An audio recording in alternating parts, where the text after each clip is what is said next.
everyone. I'm extremely pleased to be here at the Jarbom Government Law College, the only law college in our state, and supposedly a place of great pride and humility. Learned Commissioner Education, Shri Jote, Director Technical Education, Shri Minister Modi ji, Deputy Commissioner Parnaik, Shri Sharing ji, Principal Jarbom, Gamlin Government College, Dr.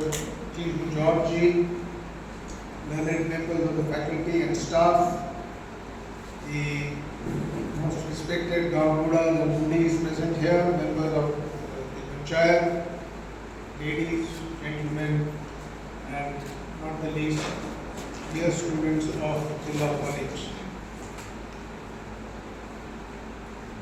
Right from the younger days, I was very attracted to legal aspects.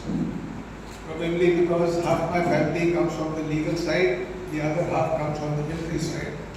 So it used to be a good discussion at home with my uncles and aunties who were in the legal profession and who were arguing with me about the national security and what and how does the armed force guard it. So these interests kept me motivated to read a lot about legal-oriented novels and books. And one of the plays or the book written by Ayn Rand, The Night of January 16, I wonder if a lot of you have heard of it or read it, was one of my favorite plays or books that I read many, many times. Such is the excitement of this book and the legal arguments which proceeded in this case that every time this play is presented, the audience is asked to give their verdict, like the jury, guilty or not guilty, and inadvertently or maybe by coincidence, the jury is always split. Now that is what makes the legal jurisprudence an extremely interesting, very intellectual, and very promising art that is practiced in all the countries in our books. So I am happy to have visited this college, and there was a real purpose of coming here. One was basically to meet all of you, speak to you, and give you my perceptions of how a legal environment is created in a state and what we should do about it. The second also was to see our infrastructure, which was my worry. I have seen that, and we have had a lot of discussions with the principal and the other members who are on the high table. And I assure you that we will rectify things, corrective measures will be taken. But I want the participation of students very much into whatever development is taking place in the law college. I have given authority to your principal to not accept anything which is below standard. I have given him authority to demand what is required. And I am sure that we will be able to work around it and change the face of this college in a way that it should always have been. Be that it may be. As you all know, the role of law is to seek justice.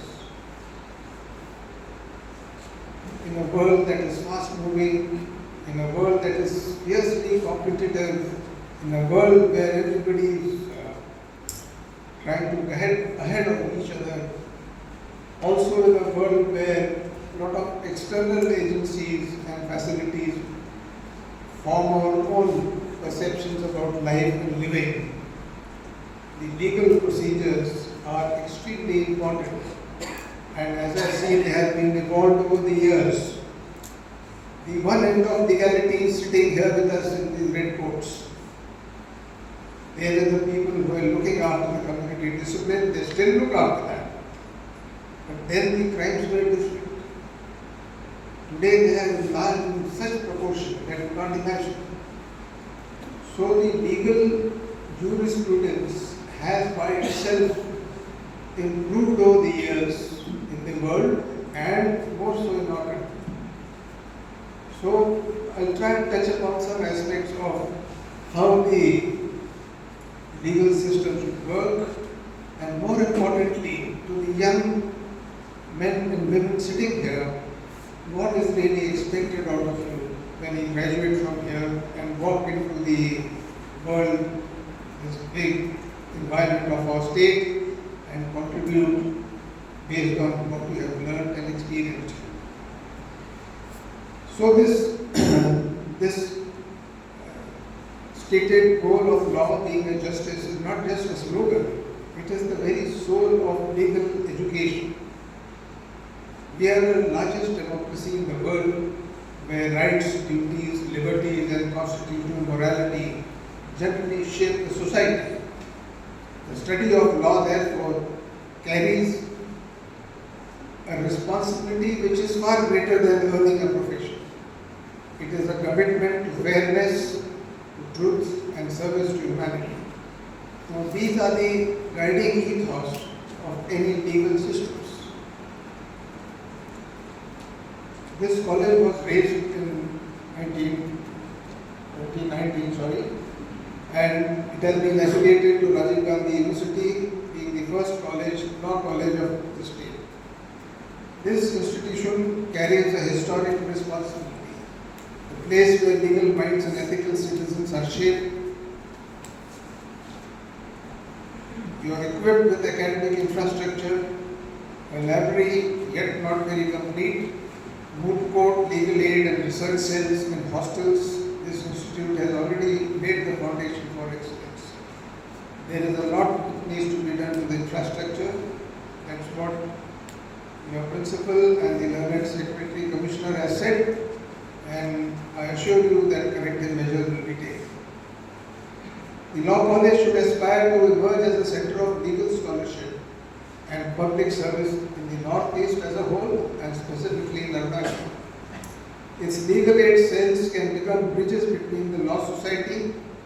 Its research cells can contribute solutions to local governance, customary laws and environmental concerns, also to indigenous rights and contemporary constitutional issues which are so relevant to our state.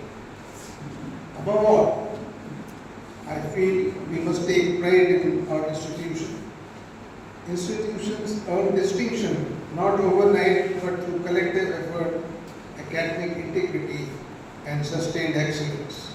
Therefore, each student, teacher and member of staff carries the responsibility of enhancing its reputation over the years. So let this college be known for producing competent professionals, ethical leaders and compassionate citizens.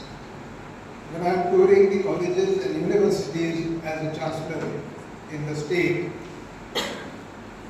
I emphasize on one singular thing, and that emphasis is that our educational institutions have to ensure that we make good citizens of the state. And what is the quality of a good citizen? I have described it often publicly. Shikshit, Anushasит, Prerit. A good citizen is one who is educated, who is disciplined and who is motivated. It goes to all the colleges, schools and education institutions. Education becomes the core competence, where you learn your trade, your art, you learn how to conduct yourselves, you learn about the laws, legality, the constitution and its various interpretations. And that takes you to a pedestal where you can argue cases. And what is most required today in Arunachal is people who can contribute to becoming the public prosecutors. And one observation is the state lacks good public prosecutors. Most of you, when you step out from this place legally qualified, will be looking for jobs, you will be practicing in courts, you will become members of the bar council, etc., etc. But I suppose somewhere down there, the attraction to earning more takes you to be a private practitioner. Nothing wrong with that. But the state today needs good legal support. It needs good people to stand by and fight the cases for the government. I won't recount what is happening. But suffice it to say that today the avoidance of rules, the dereliction of duties and other issues are increasing day by day. If we do not provide justice by targeting those who are at fault, then they will be free to do what they want. And if they are free, then the state is not free. Therefore, it is very important that whatever you learn, you not only use it while you are practicing your law, but there has to be a sense of integrity, of commitment, and also service to the society. So to dear students, I would say that law is not merely a profession, it's a public trust. In a rapidly changing India, the judiciary is evolving to make justice more accessible to ordinary citizens. You are aware that of late the new Sanhita has been initiated, which is trying to make the legal process more organized and sharpened, and focus being on crime and also on the content. Digital courts, e-filing systems, virtual hearings, mediation initiatives, and emphasis on speedy disposal of cases is exactly what is reshaping the justice delivery systems today. You have to get used to it. Not only getting used, you have to ensure compliance. Very often you read in papers and you hear from the judicial members of the Supreme Court downwards that there is a huge pendency of cases. And that is there in higher courts, it is there in district courts, it is there in Supreme Court. Now this pendency happens because of various reasons. But a good lawyer, a good prosecutor can ensure that it is winded up in the required time. So if you are well up with the legal laws and orders that have been prescribed, I think this can be done. So at the heart of these developments stand the common citizens. Today, farmer seeks land rights, the worker is pursuing dignity, the women demand safety, and the children deserve protection. No doubt on that. Or the marginalized person searches for equal opportunities. Justice must not remain confined to both groups. It must reach the last person in the society. As future lawyers, you must therefore cultivate not only legal language, but also empathy, ethics, and social sensitivity. These are very important aspects. You must study intensely, think critically, and question fearlessly. These are three qualities of a good lawyer. He must be proficient in the rules and regulations and laws that are there in the books. He must always think critically.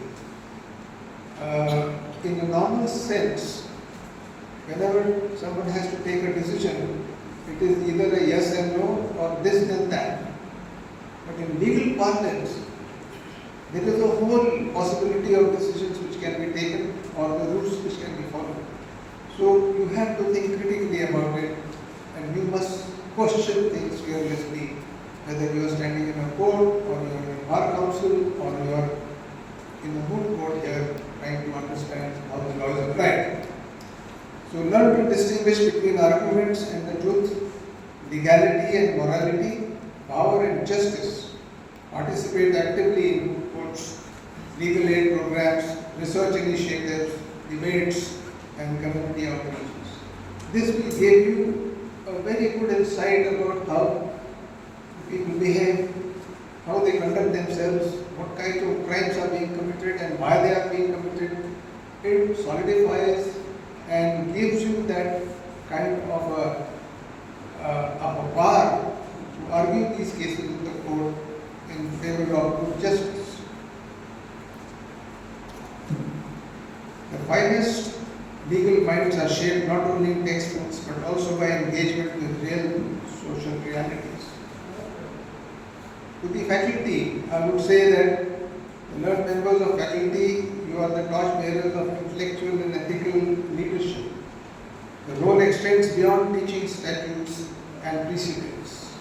You are shaping the worldwide view of future judges, advocates, policymakers, administrators, and social reformers. Academic excellence must be matched by mentorship, research orientation, and most of all, commitment to values. Encourage interdisciplinary learning, legal scholarship, practical training, and a culture of curiosity. One thing most which is required amongst the younger generation today is to be curious, is to be inquisitive. We are encouraging this trait in schools also. There are very few students who stand up to ask questions. There are more who raise their hands to answer a question. But it takes good thinking, critical thinking for you to form a question which is troubling you, or for which you need an answer. So the culture of curiosity must be kept alive. Inspire students to view law not simply as a career path, but as a means to strengthen the democracy and human dignity. Ladies and gentlemen, dear students, this institution must continually strive for improvements. Academic sanctity must remain non-negotiable. Discipline, merit, punctuality, rigorous research, originality of thought, and respect for institutional values are essential pillars of a distinguished law college. I am sure that the faculty takes note of all these things and not only continues to impart instructions, but to project a personality which is already imbibed these wonderful qualities. Every classroom, discussion, examination, research paper and academic activity should actually reflect the seriousness of purpose and commitment to excellence. Ways forward. To contribute meaningfully towards the vision of a Viksit Bharat, the Jarbom Gamlin Government Law College must focus on 4 key areas. I'd like to enunciate them here. First, strengthen legal research and innovation by encouraging studies and constitutional governance, cyber laws, environmental protection, water issues, and tribal rights, which are relevant to Arunachal Pradesh and the nation at large. Second, enhance community legal outreach through active legal aid cells so that students become instruments of justice for the common man, particularly in the remote and rural areas. The third important aspect is embrace digital and technology-driven legal education by integrating e-learning, virtual court training, AI-assisted legal research, and awareness of emerging judicial reforms to prepare students for the future legal ecosystems of the country. The fourth, to promote academic excellence and ethical leadership by nurturing discipline, integrity, patriotism, and constitutional values amongst the students and faculty, thereby producing social, responsible legal professionals who can contribute to nation building and the realization of a just, inclusive, and developed India and a developed Arunachal Pradesh. Before I conclude, I wish to make some suggestions. In every educational institution, the entire infrastructure reflects the quality, quantity, and the purpose of the institution.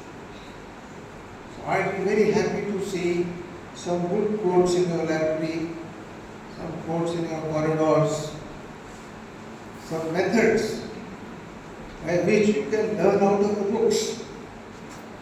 And of course, book courts is one of the ways of giving you that practice of arguing cases here. I would suggest that the institution get some prominent cases from history, give you the background and make you argue this for and against. We learned this trick in the army itself when we were talking of past wars and we had to train young officers or senior officers on the art of war at a tactical, operational or strategic level. We used two methods.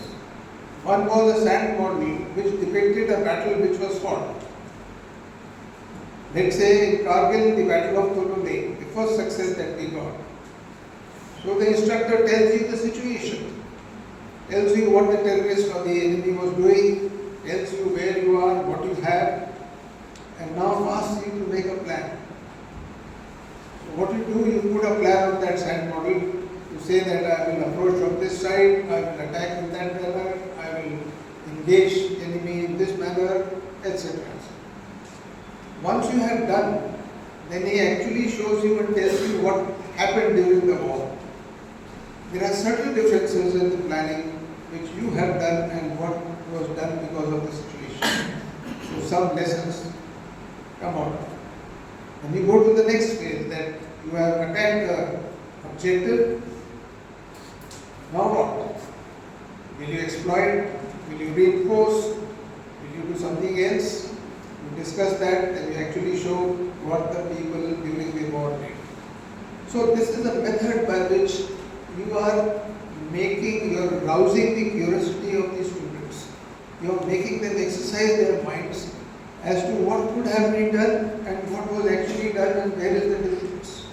What would be the outcome if things were done the way you have thought about it. Similarly, for legal aspects, I feel that even in classrooms, this discussion can take place on some of the very famous cases that have happened in the country, maybe in Arunachal itself.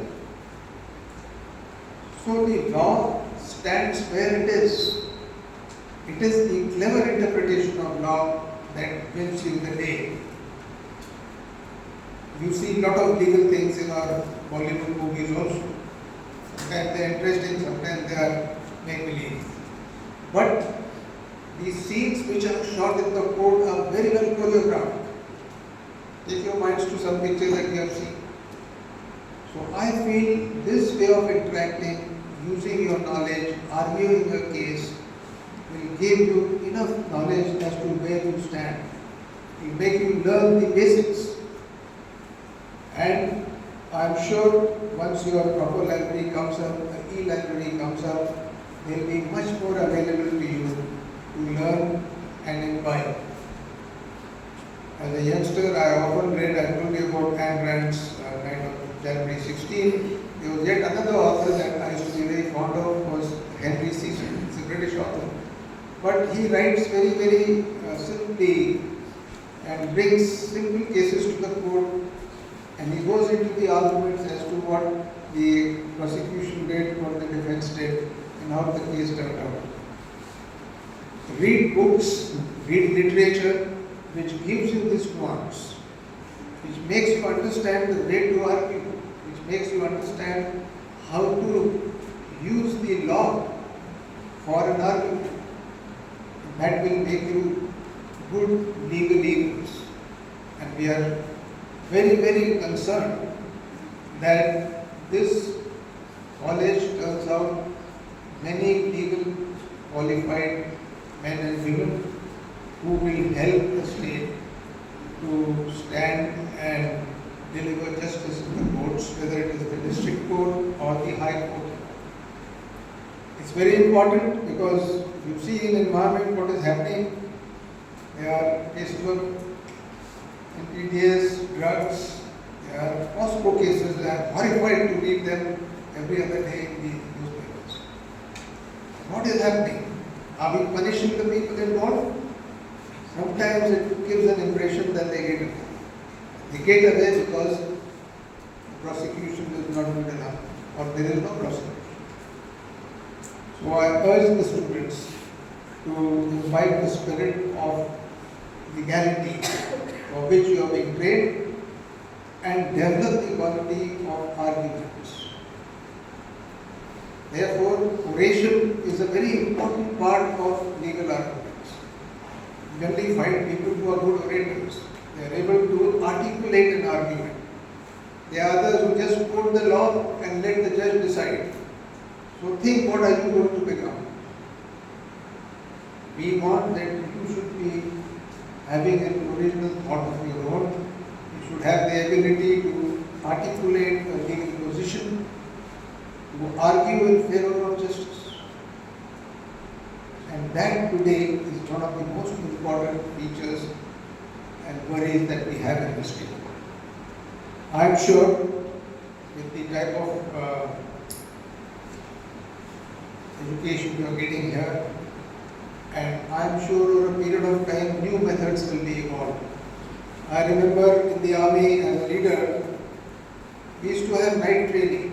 Night training means everybody had to go on the ground where it is dark, open their assemble their weapons and assemble them, go to the range and fire on the range. These things were done, or we were doing patrolling, or we were doing raid on some position. These things we used to practice.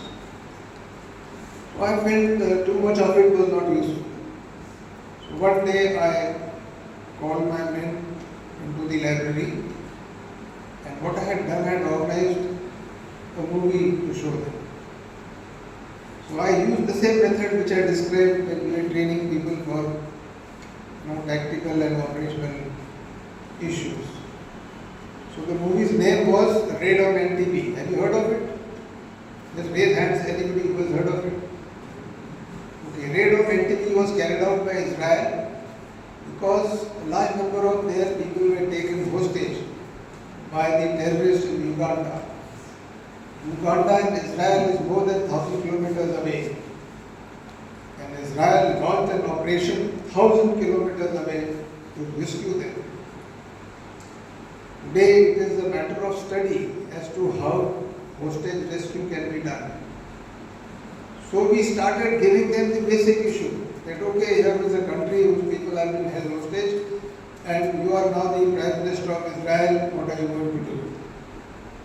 So everybody excites their mind, how do you rescue people 1,000 miles away? So they came up with some plans and we showed them half an hour of the movie which showed the planning process by Israelis. Now they were on the grid, oh this was the plan.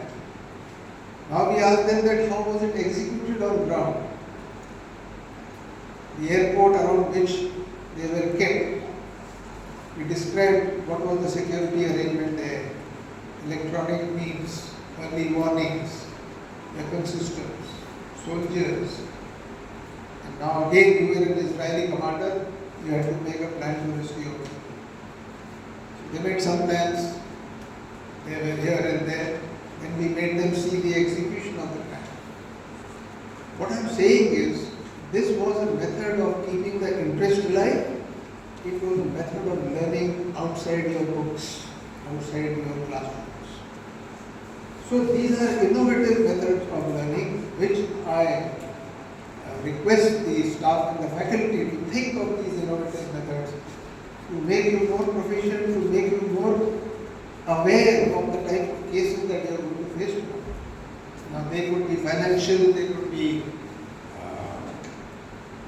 because of other issues, property, real estate, embezzlement, government offices, Costco, drugs, they could be anything. But if you go through these cases in this manner, you will get a good idea as to what happens, how does a culprit execute his plan. That is what you have to understand so that you can find holes there and bring them down. So law is all about arguments. Law is all about knowing the correct rules and regulations. But above all, law, I would say, is all about passion. As students of law, you should be driven by passion. Passion to learn, passion to read, passion to understand. I don't even mind if some of you are sent to the courts in many important cases being discussed. Have you seen the court that we have made here in Parnaik? How many have you seen that court? Okay, quite a few. It's, you know what the Chief Justice said when he came for his inauguration? He asked me, can I take this building to Delhi? I said, most certainly not. It belongs to Arunachal. But it is one of the most modern, equipped, IT equipped court. So if the standard of infrastructure is so high, then the arguments that you make in that court also have to be that high. They can't be petty arguments. So there is always scope for improvement, there is always scope for learning more. The more you learn, the more you are exposed to will make you better legal people. So I want to wish you all the best. And I conclude by saying that the vision of imparting the finest legal education, promoting informed citizenry and empowering through education and building social engineers for a better tomorrow is both noble and it is achievable. With dedication, discipline and shared purpose, the government law college can become a beacon of justice, knowledge and human dignity. And that is what I want to hear and see 5 years from hence. I am sure the principal, the faculty and the staff will put in all their efforts to bring all these things together, but your participation, your curiosity, your compellence to know more has to be a part of it. If you just sit on the bench and take notes and go back home, you haven't done justice. You have to ask questions. You have to make suggestions. You always have to find the other way which the same thing can be done. The more curious you become now, that curiosity will become a habit. And your arguments will hold. So may this institution continue to inspire generations to believe that law, when guided by wisdom and conscience, remains humanity's strongest instrument for justice. Thank you very much. Jai Arunachal, Jai.